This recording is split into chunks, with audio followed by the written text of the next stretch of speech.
Ready. सुप्रभात विद्यार्थियों, मैं सुलोचना, इतिहास प्राध्यापिका, आज आपको राजनीतिक शास्त्र के अध्याय संघवाद का अध्ययन कराऊंगी। प्यारे विद्यार्थियों, हमने पिछले अध्याय में सत्ता की साझेदारी के बारे में अध्ययन किया कि सत्ता का बंटवारा, सत्ता की साझेदारी जो सरकार के तीनों अंगों में सत्ता का बंटवारा कर दिया गया। इसी प्रकार जो केंद्रीय सरकार और राज्य सरकार और स्थानीय सरकारों को भी सत्ता का बंटवारा कर दिया गया और उसी के आगे निरंतर चलते हुए हम आज अध्ययन करेंगे संघवाद व्यवस्था। संघवाद ऐसी व्यवस्था है जिसमें दो प्रकार की सरकार होती है। पहले प्रकार की सरकार केंद्रीय सरकार होती है जिसके पास अधिक शक्तियां होती हैं। दूसरी प्रकार की प्रांतीय सरकार जिनके पास केंद्रीय सरकार की तुलना में कम शक्तियां होती है। अर्थात संघवाद एक ऐसी व्यवस्था है जिसमें सत्ता का विभाजन कर दिया और अलग अलग शक्तियों का प्रयोग किया जाता है। अलग अलग प्रांतों के लिए प्रांतीय सरकार होती है जिन्हें राज्य सरकार कहते हैं। इस प्रकार की व्यवस्था में केंद्र के पास अधिक शक्ति होती है या दोनों के पास बराबर की शक्ति होती है। भारत में केंद्र के पास अधिक शक्तियां हैं। विकेंद्रीकरण, जब केंद्र तथा राज्य सरकारों में शक्तियां लेकर स्थानीय सरकारों को दी जाती है तो इसे सत्ता का विकेंद्रीकरण कहते हैं। दूसरे शब्दों में शक्तियों का उच्च स्तर से निम्न स्तर में विभाजन किया जाना विकेंद्रीकरण कहलाता है। भारतीय संविधान ने भारत को राज्यों का संघ घोषित किया और संविधान ने भारत में 3 स्तरीय शासन व्यवस्था की रखी है। तीसरा स्तर है पंचायत और नगर पालिकाओं का रूप है और इस प्रकार सत्ता का विभाजन किया गया है। संघवाद में विभिन्न स्तर की सरकार अपना अपना अधिकार क्षेत्र होता है। अधिकार क्षेत्र से क्या अभिप्राय है बच्चों? भारतीय संविधान में प्रत्येक स्तर की सरकार के अधिकार क्षेत्र का वर्णन किया गया है और दोनों स्तरों की सरकारों की इच्छा के साथ ही संविधान में परिवर्तन किया जा सकता है, यानी संविधान में संशोधन किया जा सकता है। न्यायालय शक्तियों का व्याख्यान कर सकता है तथा केंद्र और राज्य के बीच विवादों का निपटारा कर सकता है। अर्थात अधिकार क्षेत्र एक ऐसा दायरा है जिस पर किसी का वैधानिक अधिकार हो और यह दायरा भौगोलिक सीमा के अंतर्गत परिभाषित होता है।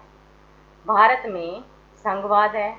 सभी शक्तियों को केंद्र तथा राज्य सरकारों में विभाजित किया गया है। संविधान में विषयों का 3 सूचियां दी गई हैं जिनमें अलग अलग विषय दिए गए हैं। संघ सूची या केंद्र सूची में 97 विषय हैं। केंद्रीय सूची के विषय पर केवल केंद्र सरकार कानून बना सकती है। देश के प्रमुख विषय जैसे रक्षा, विदेशी मामले, डाक व तार आदि केंद्र सरकार के अधीन है। अर्थात प्रतिरक्षा, विदेशी मामले आदि केंद्रीय सरकार इन पे कानून बना सकती है। राज्य सूची में 66 विषय हैं और जिन पर केवल राज्य सरकार कानून बना सकती है। पुलिस, व्यापार, वाणिज्य, कृषि और सिंचाई जैसी प्रांतीय और स्थानीय महत्व के विषय राज्य सरकार को कानून बनाने का अधिकार है। तीसरी सूची समवर्ती सूची है जिसमें 47 विषय हैं, पर दोनों यानी केंद्र सरकार और राज्य सरकार दोनों कानून बना सकती है। जैसे शिक्षा, वन, मजदूर संघ, विवाह, गोद लेना आदि विषय इस सूची में सम्मिलित हैं जिन पर दोनों सरकारें कानून बना सकती है। परंतु अगर केंद्र तथा राज्य सरकार द्वारा बनाए गए कानून आमने सामने आ जाए तो केंद्र का कानून मान्य होगा, राज्य सरकार का नहीं। बाकी बचे हुए विषयों को अवशिष्ट शक्तियाँ कहा जाता है।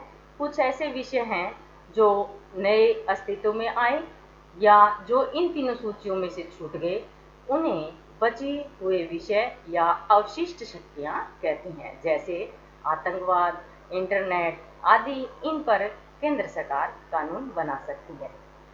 संघीय शासन व्यवस्था के दोहरे उद्देश्य हैं। एक, देश के समक्ष जो है एकता की भावना का बनाए रखना और जो क्षेत्रीय विविधता है उसको सम्मानजनक स्थान देना।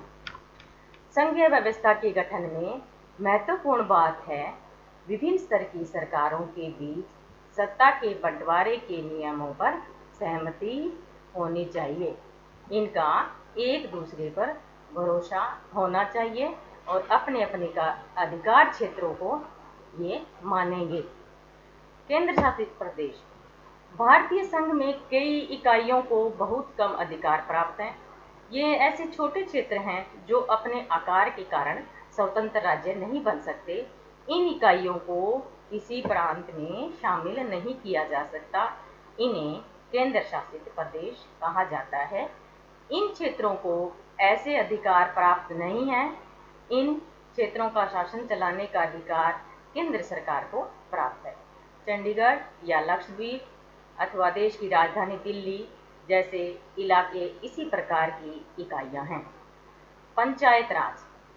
1992 के 73वें संवैधानिक संशोधन के द्वारा पंचायती राज में 3 स्तर रखे गए हैं।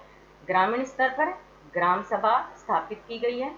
यह सभा गांव की पंचायत का चुनाव करती है जो गांव के विकास कार्य करती है। खंड स्तर, इसे पंचायत समिति कहते हैं। सारे ब्लॉक या खंड में पंचायतों के इसके सदस्य होते हैं। यह पंचायतों के कार्यों को देखती है। प्यारे बच्चों, ये हमारा अध्याय संघवाद का आज हमने अध्ययन किया और इसका आप पूरी तरह से समझकर अपना पाठ याद करेंगे। धन्यवाद।